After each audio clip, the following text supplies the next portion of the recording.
परमपिता बाबा की जय।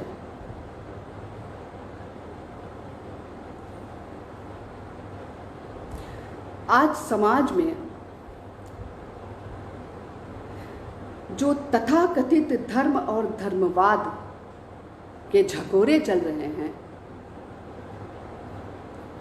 वो मनुष्य मन को बेचैन किए हुए हैं।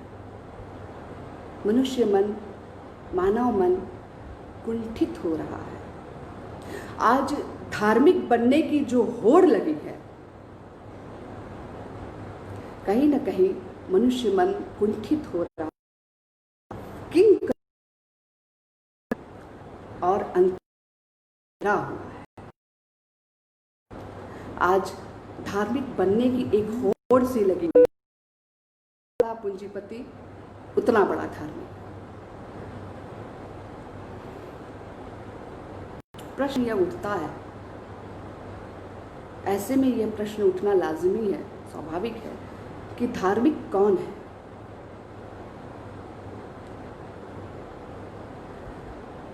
समाज में आप अपने आसपास ऐसे लोगों को पाएंगे जो अपने आप को धार्मिक होने का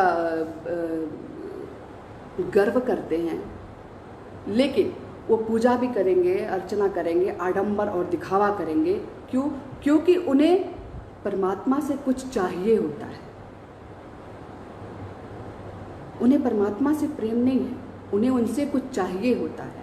हे परमात्मा, हे भगवान, मुझे नौकरी मिल जाएगी तो मैं फला 2 किलो लड्डू चढ़ाऊंगा। हे परमात्मा, मेरे घर एक बच्चा हो जाए तो मैं घुटने के बल आ करके आपको चुनरी चढ़ाऊंगी। हे भगवान, मेरे बच्चे की शादी हो जाए तो हम ये चढ़ाएंगे। और जितने आर्थिक रूप से सक्षम, जितने बड़े पूंजीपति, उतने बड़े बड़े चढ़ावे। हे भगवान, मुझे ये हो जाए तो हम आपको सोने का मुकुट चढ़ाएंगे। हे भगवान, ऐसा हो जाए तो हम आपको सोने की बाली दे देंगे। आप किससे ये बात कर रहे हो? वो परमात्मा जो स्वयं अष्टैश्वर्यों का स्वामी है, वो परमात्मा जो स्वयं वो नारायण जो स्वयं सबका स्वामी है, जहां प्रकृति स्वयं आश्रय लेती है। नारायण मीन्स नरा प्लस अयण। नरा मीन्स प्रकृति, अयण मीन्स आश्रय प्राप्त करना। प्रकृति स्वयं जहां आश्रय प्राप्त करती है, जो स्वयं प्रकृति को अपने अंदर धारण करता है, आप उनको 2 किलो लड्डू से खरीदोगे? जो स्वयं अष्टैश्वर्य का स्वामी है, आप उनको सोने के मुकुट से खरीदोगे? कुछ लोग होते हैं जो मन्नत मांगते हैं कि ये हो जाए तो हम साउथ में कोई टेम्पल है, वहां जाकर अपना बाल मुड़वा देंगे। वो परमात्मा जो आपके सौंदर्य को बढ़ाने के लिए आपके सर में बाल का रोपण किया है, सुंदर बाल, स्वच्छ बाल उसने दिया, आप उनको डैंड्रफ वाले बाल, जू वाले बाल उनको अर्पित करेंगे। सबको पता है कि इन बालों का धंधा होता है वहां पर। तो क्या ऐसे लोगों को धार्मिक कहा जा सकता है?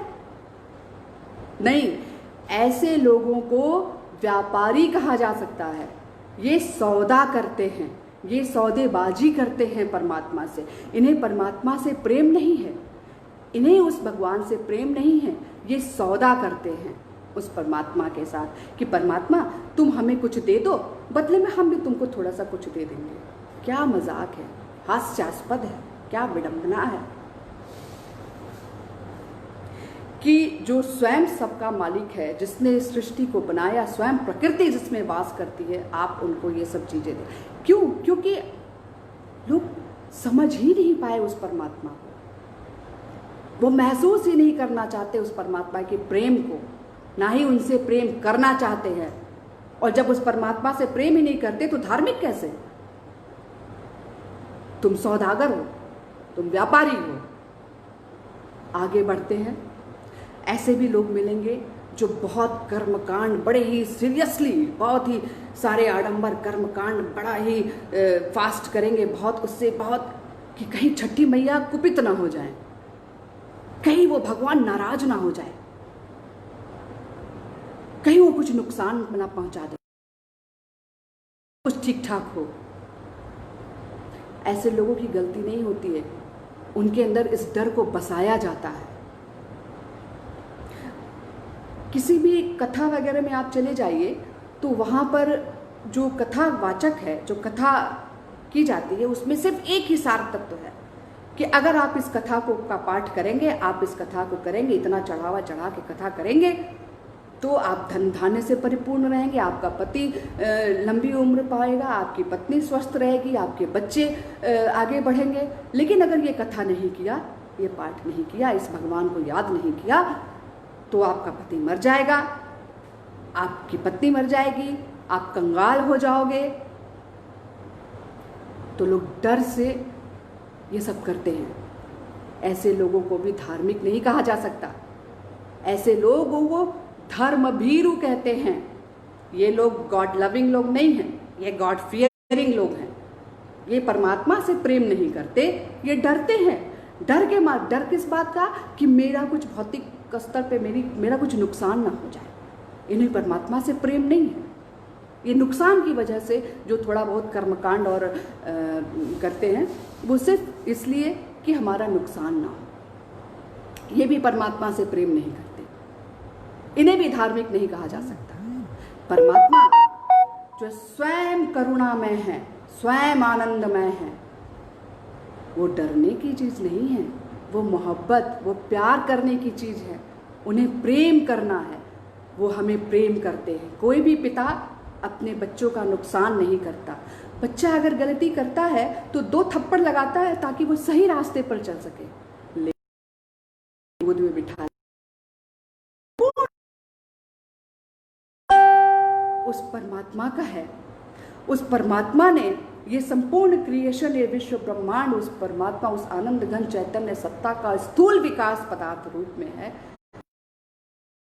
वो अपने बच्चों का नुकसान करेंगे? नहीं। तो जो लोग ऐसी सोच रखते हैं वो भी धार्मिक नहीं है, वो धर्मभीरु हैं। उन्हें धार्मिक नहीं कहा जा सकता।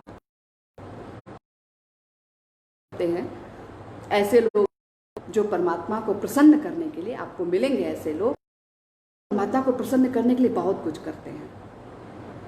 क्या करते हैं? बलि, पशु बलि, निरीह प्राणियों की बलि देते हैं और ऐसे खून उड़ाकर कहेंगे परमात्मा प्रसन्न हो। ये धार्मिक कहा जाएगा? ये पापी हैं, इनका बहिष्कार होना चाहिए। ये अक्षम्य है। कोई भी पिता अपने बच्चे का खून देख करके उस हत्यारे पे प्रसन्न होगा? उस परमात्मा के लिए एक तिनका और एक प्रकांड पंडित के प्रति जो प्रेम है वो बराबर है। परमात्मा एक तिनके को भी उतना ही प्रेम करते हैं जितना उस प्रकांड प्रेम करते हैं। उनका प्रेम दोनों के लिए बराबर है। ऐसे परमात्मा को आप उन्हीं कहते हैं परमात्मा प्रसन्न हो। कभी वो भगवान कभी क्षमा नहीं करेंगे ऐसे लोगों को। ये पाप करते हैं। क्यों? क्योंकि जो लोग कुछ नियमों में आबद्ध थे, नैतिक नियम कि भाई ये मांसाहार ग्रहण नहीं कर सकते हैं, लेकिन कालांतर में जब उनका मानसिक स्तर नीचे आया तो उन्हें लोभ हुआ मांसाहार करने का, तो उन्होंने इस तरह का नियम बनाया कि हाँ ऐसा भगवान को बलि दिया जा सकता है और वो मांसाहार फिर सब लोग कर सकते हैं, भगवान भी करते हैं तो फिर हम भी कर सकते हैं। ये छल है, ये साजिश है। ये लोग धार्मिक नहीं होते। ऐसे लोग मिलेंगे आपको जो लोग बड़े बड़े टीका लगाए, चंदन लगाए, वस्त्र धारण किए, प्रवचन मारते आपको मिल जाएंगे। अपनी पूजा करवाएंगे। वो आपको ये नहीं बताएंगे कि परमात्मा की तरफ कैसे बढ़ा जाए, नहीं। पहली पंक्ति में वही लोग बैठेंगे जो सबसे मोटा चढ़ावा चढ़ाएंगे। ऐसे लोगों को सन्यासी नहीं कहा जा सकता। सन्यासी वो होता है जो जगत के कल्याण में अपने स्व को न्यस्त रखता है। वो कोई भी हो सकता है। उसे सन्यासी नहीं कहेंगे, पाखंडी कहेंगे। वो धार्मिक कभी नहीं हो सकता। तो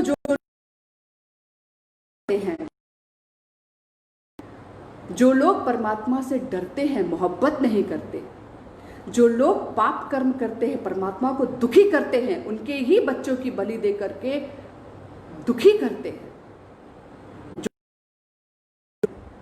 उन्हें धार्मिक नहीं कहा जा सकता। वो तो परमात्मा से और दूर होते चले जा रहे हैं, और दूर होते। बाबा गुरुदेव श्री आनंद मूर्ति जी ने कहा था, कहीं लिखा है कि मनुष्य जब सोचते हैं कि परमात्मा तो बहुत दूर की चीज है, वो आकाश कुसुम है, उनकी तो हम कल्पना भी नहीं कर सकते, उनके तक पहुंच भी नहीं सकते, तो परमात्मा भगवान वो इतने दूर हो जाते हैं, इतने दूर हो जाते हैं कि उसे मापा नहीं जा सकता। लेकिन जब वही भक्त हृदय ये सोचता है कि वो परमात्मा तो मेरे अपने हैं, मेरे अंदर हैं, मेरे सबसे अपने हैं, सबसे सगे हैं, इनसे सगा तो दूसरा कोई है ही नहीं, मेरे जीवन के अखंड जीवन के आदि बिंदु से लेकर अंत बिंदु तक वो ही मेरे साथ हैं, मेरे अपने हैं। तो वो परमात्मा इतने नजदीक हो जाते हैं, इतने नजदीक हो जाते हैं कि वो भी नापा नहीं जा सकता।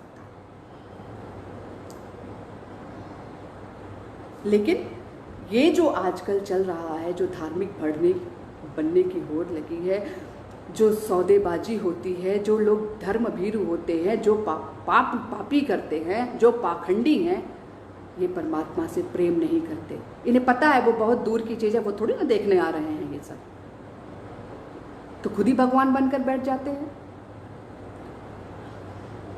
प्रश्न उठता है कि धार्मिक कौन है, धार्मिक है कौन? भगवान श्री कृष्ण के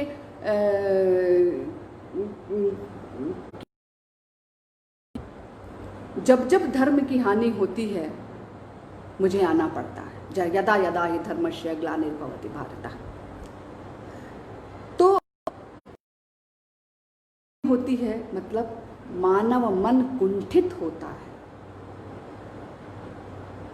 उनके इस सृष्टि में हर एक कण कण कुंठित होता है, आहत होता है। तब वो परमात्मा मनुष्य रूप में आते हैं और मनुष्य जीवन को आसान बनाते हैं, जिससे मनुष्य मन अपने उस लक्ष्य को आसानी से प्राप्त कर सके। इसी तरह से जब मानव मनीषा शैशवावस्था में थी, तब वो परमात्मा अपने बच्चों के उत्थान के लिए इस धरती पर मानव शरीर लेकर के आए, और हम सब उन्हें शिव के नाम से जानते हैं, भगवान शिव के नाम से जानते हैं। वो आए और मानव जीवन के प्रत्येक क्षेत्र में अपना योगदान दिया। प्रत्येक क्षेत्र में, मेडिसिन के क्षेत्र में उन्होंने आयुर्वेद देकर वैद्यनाथ कहलाए, ललित कलाओं में संगीत, तमाम तरह की राग रागिनी की रचना की, सरगम सारे गा मा पा ध नि सा, ये विभिन्न प्रकार के पशु पक्षी, इन लोगों की आवाज़ को परिमार्जित करके इन्होंने सरगम उससे बनाया, और नृत्य के क्षेत्र में तांडव नृत्य देकर नटराज कहलाए, और विवाह संस्था की स्थापना करके विवाह करके प्रथम विवाहित पुरुष कहलाए, और दिया अष्टाक्षरी मंत्र को सिद्ध किया। जब जब महासंभूति आते हैं, वो मानव जीवन के प्रत्येक क्षेत्र में वो अपना योगदान देते हैं, मानव जीवन को कि उद्धार के लिए। अष्टाक्षरी मंत्र दिया, ओम नमः शिवाय। और साधना जगत में, अध्यात्म जगत में, साधना जगत में उन्होंने तंत्र साधना का प्रतिपादन किया। तंत्र मीन्स मन को जो विभिन्न तरह की जड़ताओं से जो त्राण दिलाए, वही तंत्र है। मन को विभिन्न तरह की जड़ताओं से त्राण दिलाने वाले क्रमबद्ध ज्ञान को ही तंत्र विज्ञान कहते हैं। तो सदाशिव ने तंत्र साधना का प्रतिपादन किया, जिससे मनुष्य साधना करके अपने मन को एकाग्र करके उस परम तत्व की तरफ अग्रसर हो सके। और क्या दिया? सदाशिव ने एक संदेश दिया, संपूर्ण मानव जाति को सदाशिव ने एक संदेश दिया। उत्तमा ब्रह्म सद्भावो मध्यमा ध्यान धारणा जपस्तुति शाधमा मूर्ति पूजा धमा अधमा। ये मैं नहीं कह रही हूं, ये स्वयं महासंभूति भगवान सदाशिव ने कहा कि मूर्ति पूजा अधमा अधमा। जिस वक्त मनुष्य साधना जगत में आता है, उसे लगता है कि साधना करनी चाहिए, तो उस वक्त वो समझ नहीं पाता है क्या करे क्या छोड़े, तो वो एक आइडिएशन के लिए वो मूर्ति बनाता है कि मूर्ति पूजा करता है। लेकिन कुछ समझता है कि नहीं, इससे कोई फायदा नहीं होने वाला हो रहा है, इससे वो चीज़ नहीं हो रहा है जो हम चाहते हैं। तो मनुष्य सोचता है क्यों? क्योंकि बाबा ने कहा कि यादृशी भावना यस्य सिद्धिर्भवति तादृशी, as you think so you become. जब हम उस पाषाण की मूर्ति का चिंतन करेंगे, हमारा मन करेगा, मन उसका चिंतन करेगा, तो उस पाषाण की विशेषता, उस पाषाण का गुण हमारे मन में प्रतिबिंबित होने लगेगा, हमारा मन वैसा बनने लगेगा। और उस वक्त जो मन सूक्ष्म से सूक्ष्मतर जिसकी गति होनी चाहिए, उस मन की गति जड़ता की तरफ होने लगती है, तमोगुण की तरफ होने लगती है। तो मन और उसका आप आज के परिप्रेक्ष्य में आपको दिखेगा उसका परिणाम कि मनुष्य द्वारा निर्मित पाषाण मूर्ति की स्थापना करने के लिए लोग परमात्मा द्वारा निर्मित मूर्ति इंसान का लहू बहा देते हैं बिना विचार किए। क्यों? क्योंकि उनका मन पाषाणवत हो चुका है, उनका हृदय पाषाणवत हो चुका है, सोचने समझने की, विचार करने की क्षमता नहीं रही, न्याय अन्याय उचित अनुचित की क्षमता नहीं रही, खो देते हैं। तो मनुष्य को तो आगे बढ़ना है, उसे तो अपने लक्ष्य को प्राप्त करना है। तो भगवान सदाशिव ने ये संदेश दिया कि नहीं, ध्यान धारणा, ध्यान मेडिटेशन, ये ध्यान धारणा करने से मन एकाग्र होता है और फिर उसकी गति ऊर्ध्व की तरफ होती है और धीरे धीरे धीरे धीरे वो ब्रह्म भाव में अवस्थित हो जाता है, वो अपने लक्ष्य को प्राप्त करता है, वो उस आनंद घन चैतन्य सत्ता में प्रतिष्ठित हो जाता है, मिल जाता है, हमेशा ब्रह्म भाव में विचरण करता है। जब व्यक्ति ब्रह्म भाव में विचरण करता है तो वो हर एक कण कण में उसी ब्रह्म भाव को देखता है, उसी ब्रह्म को आरोपित करता है। हर एक मनुष्य में उसे वही ब्रह्म दिखाई पड़ते हैं, वो महसूस करता है। रामकृष्ण परमहंस भी उसी ब्रह्म भाव में रहते थे, इसलिए रामकृष्ण परमहंस या जितने ऐसे बड़े बड़े जो दिग्गज हैं, जो हमारे मनीषी हैं, वो लोग हमेशा उस ब्रह्म भाव में रहते हैं। तो जो ध्यान धारणा जिसका लक्ष्य वो परमात्मा है, जिसका लक्ष्य वो आनंद घन चैतन्य सत्ता है, उसके लिए जो सक्रिय है, ध्यान धारणा के माध्यम से उस परम तत्व में प्रतिष्ठित होने की जिसकी चेष्टा है, वही धार्मिक है। और शिव के बारे में और आज समाज में लोग शिव के बारे में क्या जानते हैं कि शिव गंजेड़ी थे, शिव भंगेड़ी थे, शिव धतूरा पान करते थे। शिव क्यों? क्योंकि इतनी क्षमता नहीं कि शिव क्या है वो समझ सकें, इतनी क्षमता नहीं कि शिव के अवदानों को समझ सकें। तो क्या किया? शिव को ही अपने जैसा बना लिया, अपनी जीवा को संतुष्ट करने के लिए शिव को ही अपने जैसा बना लिया कि हाँ भाई, शिव तो जब भगवान मदिरा पान करते हैं तो हम करते हैं, तो क्या हो सकता है। ऐसे लोगों को धार्मिक नहीं कहा जा सकता। तो शिव ने ये संदेश दिया। अब आगे बढ़ते हैं। जब समय के साथ साथ मानव की मनीषा, मनुष्य का मेंटल प्लेट सटल होता चला जाता है, सूक्ष्म से सूक्ष्मतर की तरफ होता चला जाता है, जन्म लेता है तो वो सोया रहता है, उसको बस दूध पिला दिया जाता है, वो सोया रहता है। जब बच्चा 6 महीने 7 महीने का होता है तो अब बच्चा हंसता है, खेलता है। अब उसे सिर्फ दूध से वो संतुष्टि नहीं मिलती, अब उसको गुनगुने की, खिलौने की ज़रूरत पड़ती है। फिर बच्चा और बड़ा होता है तो उसको ऐसे ऐसे खिलौने दिए जाते जिससे उसके मेंटल उसका एक्सरसाइज हो सके। और बड़ा होता है तो उसे कागज़ कलम पकड़ाया जाता है, स्कूल में एडमिशन कराया जाता है कि उसकी नीड होती है, उसकी सोचे समझने की शक्ति बढ़ती है, तो अब उसे नई नई चीज़ें चाहिए। ठीक उसी तरह से शिव के काल में जो मनुष्य था, अब उसकी वो मानव मनीषा और सटल होती जा रही है। तो वो परमात्मा ये महसूस करते हैं कि अब बच्चे को नई चीज, बच्चों की ज़रूरत अब बढ़ रही है। अब उन्हें नए ढंग से अब उनको व्यवस्था करनी पड़ेगी, परिमार्जित करना पड़ेगा सब चीज़ों को। तब सदाशिव के 3500 साल बाद वही महासंभूति, वही परमात्मा फिर से अपने बच्चों के उद्धार के लिए, अपने बच्चों के सहयोग के लिए आते हैं इस धरती पर, जिन्हें हम भगवान कृष्ण के रूप में जानते हैं। और भगवान कृष्ण ने सभी अपने मनुष्य के प्रत्येक जीवन के प्रत्येक क्षेत्र में अपना योगदान दिया। मेडिसिन फील्ड में, मेडिसिन क्षेत्र में उन्होंने विश्व चिकित्सा दिया, तमाम तरह की राग संगीत में तमाम तरह के राग रागनियों की रचना की, निर्माण किया। कर्म योग का सिद्धांत दिया, कर्मण्येवाधिकारस्ते मा फलेषु कदाचन, कर्म करो, फल की चिंता मत करो, निष्काम भाव से कर्म करो, कर्म करते जाओ, फल की चिंता परमात्मा पे छोड़ दो, उसकी चिंता तुम मत करो।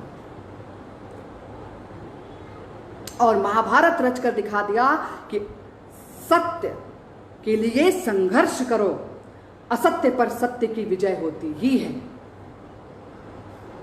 और क्या दिया? उपदेश दिया। भगवान श्री कृष्ण ने उपदेश दिया। क्या उपदेश दिया? सर्वधर्मान परित्यज्य मामेकं शरणं व्रज, अहम त्वां सर्व पापेभ्यो च मोक्षयिष्यामि मा शुचः। ये उपदेश उन्होंने अर्जुन को सिर्फ नहीं दिया था, अर्जुन तो संपूर्ण मानव जाति का प्रतिनिधित्व कर रहे थे। उनका ये उपदेश मानव जाति, मानव मात्र के लिए था। सर्वधर्मान परित्यज्य, यहाँ धर्म का मतलब है तमाम तरह की लालसाओं को, जो मन में जो लालसा है, कामना, तमाम तरह की लालसाओं कामनाओं को त्याग कर मेरी शरण में आओ, उस परमात्मा की शरण में आओ।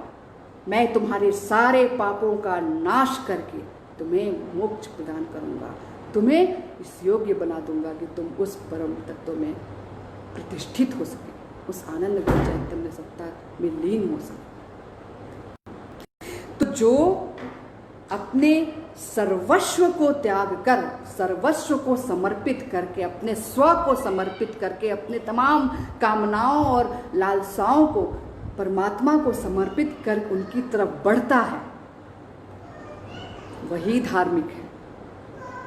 यह उपदेश कृष्ण ने दिया कि तमाम तरह की कामनाओं, जब मनुष्य के अंदर लालसा कामना होती है, लोभ होता है, तभी तो वो कुकर्म भी करता है, तभी तो वो तमाम तरह के इच्छाएं पालता है। लेकिन जब ये सब मनुष्य उस परमात्मा को समर्पित कर, त्याग कर उस परमात्मा के शरण में आता है, तो परमात्मा उसे अपनी गोद में उठा लेते हैं और मनुष्य अपने लक्ष्य की तरफ बढ़ जाता है। तो जो ऐसा करते हैं वही धार्मिक हैं। और हम लोग, और आज समाज में कृष्ण को कैसे जानते हैं? कृष्ण वो थे जो चोरी करते थे, कृष्ण वो थे जो जिनकी गर्लफ्रेंड राधा थी, कृष्ण वो थे जो महिलाओं को नहाते हुए देखते थे पेड़ पर बैठ करके। अरे एक सामान्य चेतना संपन्न व्यक्ति भी, एक तो सामान्य नैतिक व्यक्ति भी इस तरह का काम नहीं करेगा। ये साजिश है उस पाखंडियों की, परमात्मा के अगेंस्ट ये साजिश है, मनुष्य को छलावे में रखने की, मनुष्य को एक भुलावे में रखने की, कि देखो परमात्मा भी ये करते थे, हम करते हैं तो क्या हुआ। विरोध होना चाहिए।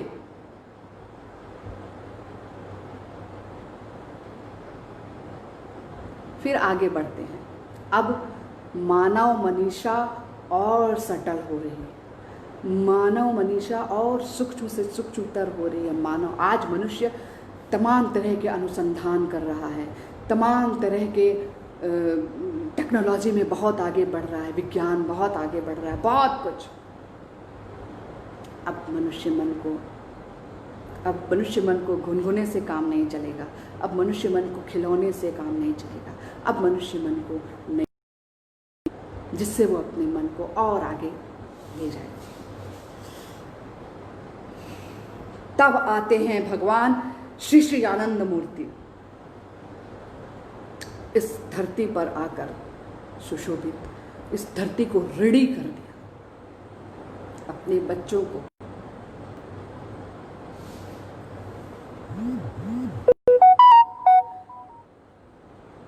और बानो अपने बच्चों के जीवन को आसान बनाने के लिए उन्होंने प्रत्येक क्षेत्र में अपना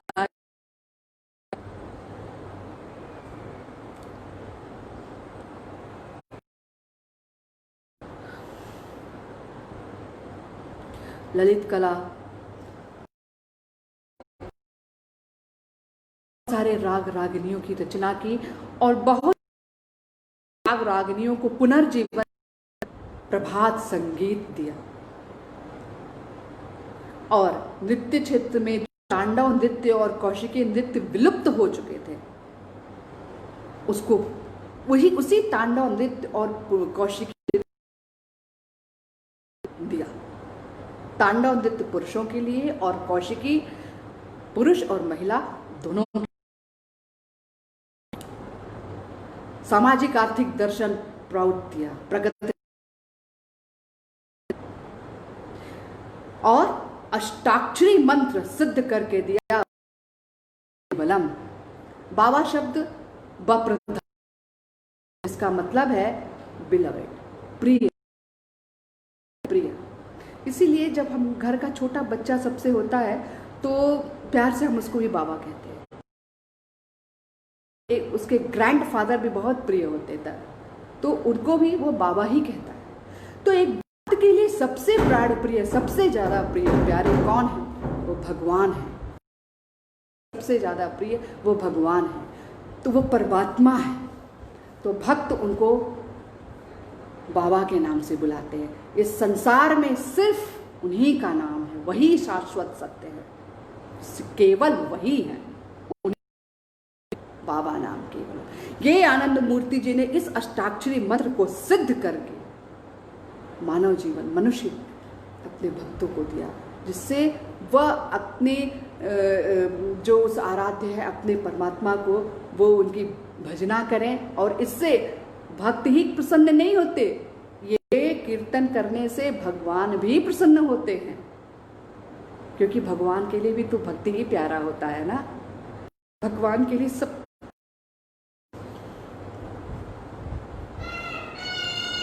सबसे प्रिय उसका भक्त होता है।